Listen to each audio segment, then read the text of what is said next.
Déjà 10 ou 15 centimes en moins déjà sur le prix du litre, ça y fait beaucoup, hein, surtout en camion parce que nous on consomme quoi. J'ai vu que l'essence était beaucoup moins chère ici.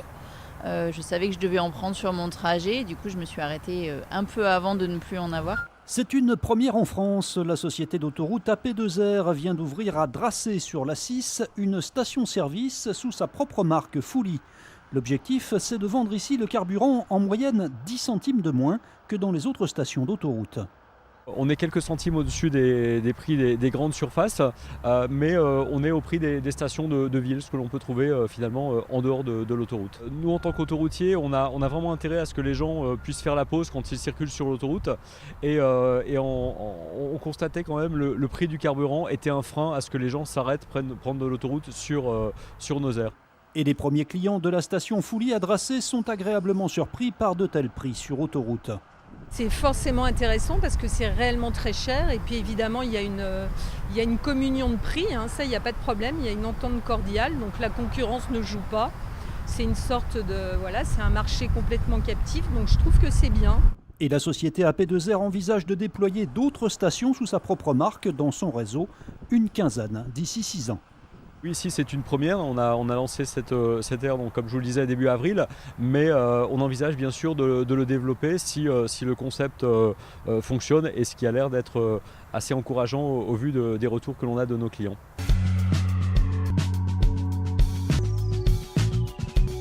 Ils sont encore en couche-culotte mais font déjà avancer la science. Léandre, 4 mois, et Julia, 9 mois, ont rendez-vous pour la première fois au Baby Lab. Ici, pas de microscope ni de table d'examen, mais un espace d'accueil avec jouets et peluches et une salle d'études équipée d'un écran et d'une caméra qui filment leur regard. Le Baby Lab, c'est une structure dans laquelle on étudie la cognition chez l'enfant, c'est-à-dire comment l'enfant se développe depuis la naissance jusqu'à l'âge de 2 ans. On va s'intéresser à comment l'enfant prend des informations dans son environnement visuel, son environnement auditif, et va l'utiliser pour grandir. Donc, c'est-à-dire comment les enfants vont créer des catégories, comment les enfants vont acquérir le langage, comment les enfants vont apprendre à reconnaître les gens. Reconnaître des visages, percevoir des sons ou des couleurs, mesurer l'habituation ou la réaction à la nouveauté. Chaque expérience est conçue pour étudier une fonction cognitive bien précise. Elle est ensuite menée sur plusieurs groupes d'enfants d'âge différents, entre 4 mois et 2 ans. Par exemple, comment on reconnaît un visage? Est-ce qu'on reconnaît un visage de la même manière quand on a 4 mois, 6 mois, 9 mois ou 12 mois? Et en fait, il y a des changements qui arrivent.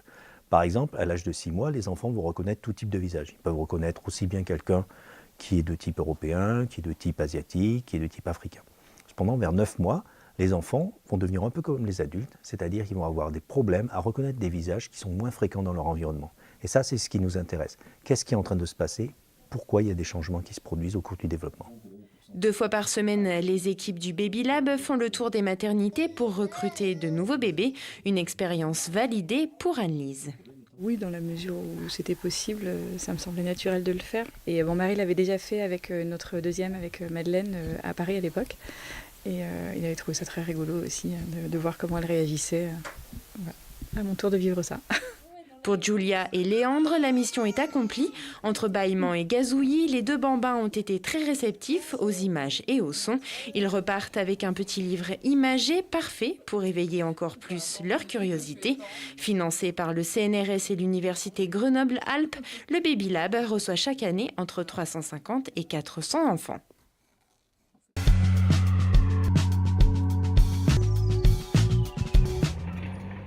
Il faut pour le moment faire preuve de beaucoup d'imagination, mais la Verte des Ouches sera prête le 8 février 2020 pour le grand retour du Kandar au calendrier de la Coupe du Monde de ski alpin. Après de longs mois de procédure, les travaux ont enfin été officiellement inaugurés ce vendredi, en présence des nombreux élus qui se sont battus pour le projet. En France, on n'a pas suffisamment ce culte de ce qu'est le ski, la descente, la neige. En Autriche, la piste de Kitzbühel, c'est du patrimoine. Et bien nous, la piste des Vertes aux Ouches, la piste de Kandar, c'est notre patrimoine, c'est notre histoire. On est la région du ski, on est la région de la montagne. C'était indispensable qu'on préserve ça. 4 ans après les dernières épreuves, la mythique piste aux Savoyardes va être notamment remodelée dans sa partie basse. Au total, Ce sont près de 80 000 m3 de remblai et de déblai qui seront nécessaires pour une configuration légèrement différente. La Verte des Ouches, c'est une piste mythique. Encore une fois, comme on dit souvent, ça part de tout là-haut de la montagne et ça arrive tout en bas dans la vallée. Mais la piste en bas, où les travaux ont lieu, là, c'est avant tout une piste qui permettra de faire des slaloms parallèles. Nouveau format qui est maintenant dans le calendrier de la Coupe du Monde. Comme tout gamin du club de Cham, on a appris à skier ici. Je pense que mon amour pour la descente vient avant tout de cette piste. C'est un peu cliché de dire ça, mais bon, c'est vrai.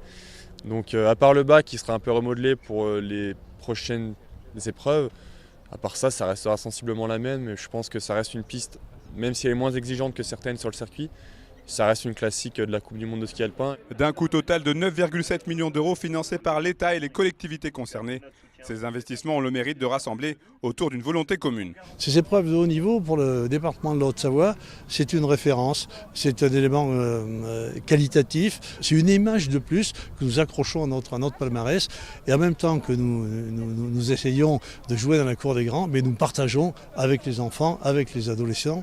C'est dans le cadre des opérations Savoir skier, par exemple, c'est un élément de plus, une fleur de plus à ce superbe bouquet que représente déjà la Haute-Savoie. Pour ce chantier d'envergure, l'impact environnemental sera limité puisque la ligne à haute tension sera enfouie sous terre. À terme, l'objectif du comité d'organisation est d'inscrire sur la durée le camp d'art dans le calendrier de la FISE.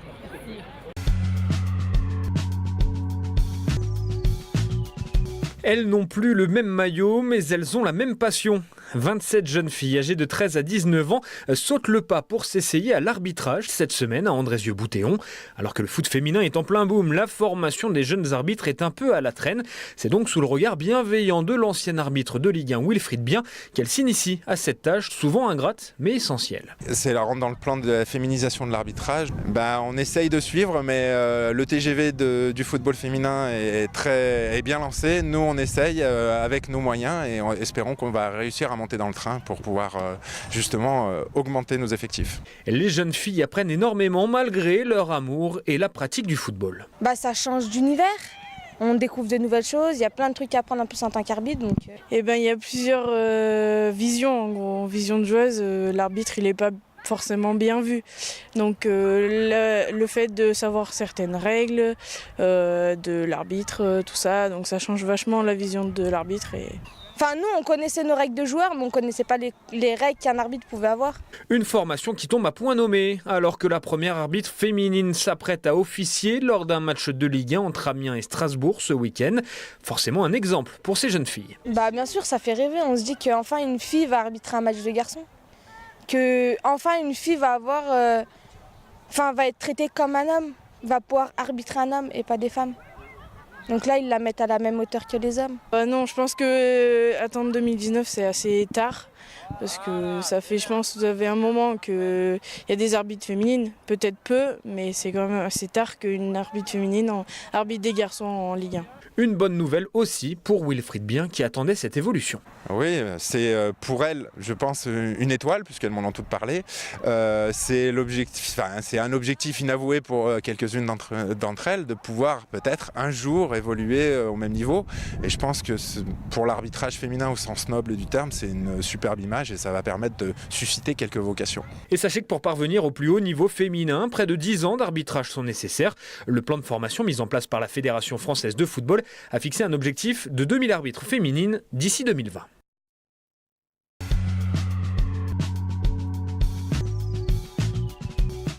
Elle est à consommer sans modération. L'exposition L'ivresse des sommets au musée dauphinois est un coup de projecteur sur tous ces spiritueux créés depuis des siècles sur le territoire rhône-alpin.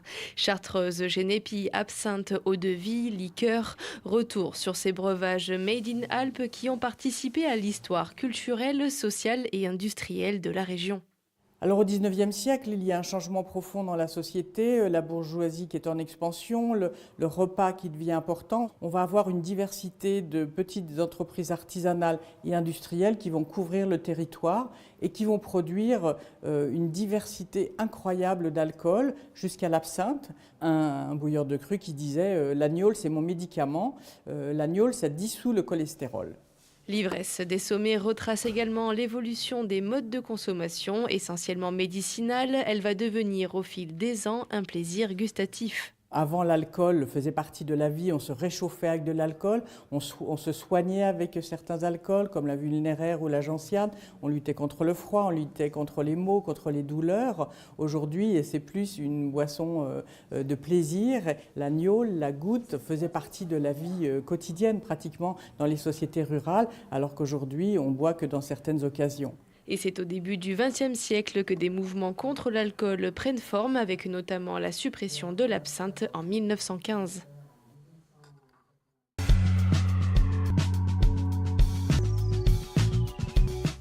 « 7 tonnes de chocolat sont travaillées chaque année ici, dans l'atelier de Sébastien. Chocolatier-pâtissier depuis 30 ans, ses gestes sont précis, organisés, habitués. À l'approche de Pâques, les choses sérieuses commencent. C'est 25% du chiffre d'affaires annuel qui va être réalisé.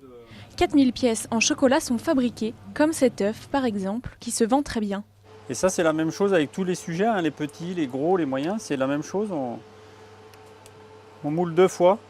Et là on va venir taper pour enlever l'excédent de chocolat, pour pas qu'on ait trop d'épaisseur en fait dans notre moule. Le chocolat va se rétracter du moule, donc il se décolle tout seul. On n'a pas besoin de forcer normalement, juste en retirant le moule, le chocolat reste. Voilà. Et là, on a notre moulage qui est réalisé en fait. L'opération est faite 2 fois pour obtenir l'œuf. Puis, il est posé sur un socle en chocolat. Avec une brosse métallique, tout simplement, on va venir le brosser pour faire un effet bois en fait. On va venir faire fondre notre base d'œuf dessus. Et puis tout simplement, on va venir le coller sur notre de chocolat. Donc on va venir coller à l'aide d'une bombe de froid. On va venir faire figer le chocolat pour qu'on ait un collage instantané en fait. Il faut 1 heure pour réaliser un œuf comme celui-là. Les journées sont longues pour se passionner. Il ne travaille pas que du chocolat dans son laboratoire et varie sa gamme de produits. Des gâteaux, des macarons aux saveurs variées sont aussi réalisés par les doigts de l'artisan. Dans l'artisanat, il y a art. Alors sans prétention aucune, hein, mais on parle de métier de l'artisanat. Et on y met un petit peu notre touche personnelle. Sébastien ne pensait pas devenir chocolatier. La révélation a eu lieu lors d'un stage qu'il réalise étant jeune. Depuis, il ne voit plus sa vie sans cette passion. Il n'y a pas quelque chose plus qu'une autre qui me plaît, c'est vraiment d'être à la recherche toujours de l'excellence, parce que c'est ce qu'on essaye de faire. Sébastien, toujours actif et polyvalent. Régulièrement, il monte aider sa compagne à la vente. Toute sa vie tourne autour du chocolat. En plus d'en fabriquer, il avoue en manger environ 300 grammes par jour. Sa compagne, il l'a rencontrée autour d'une gaufre en chocolat. Depuis, elle travaille à ses côtés. Il est toujours à la recherche de l'excellence et pour lui, c'est important de toujours créer de nouvelles choses, de ne pas vivre sur ses acquis. L'artisan est fier de son travail mais reste très modeste. Sa seule maxime, un travail de qualité avec une pointe d'originalité pour toujours satisfaire sa clientèle.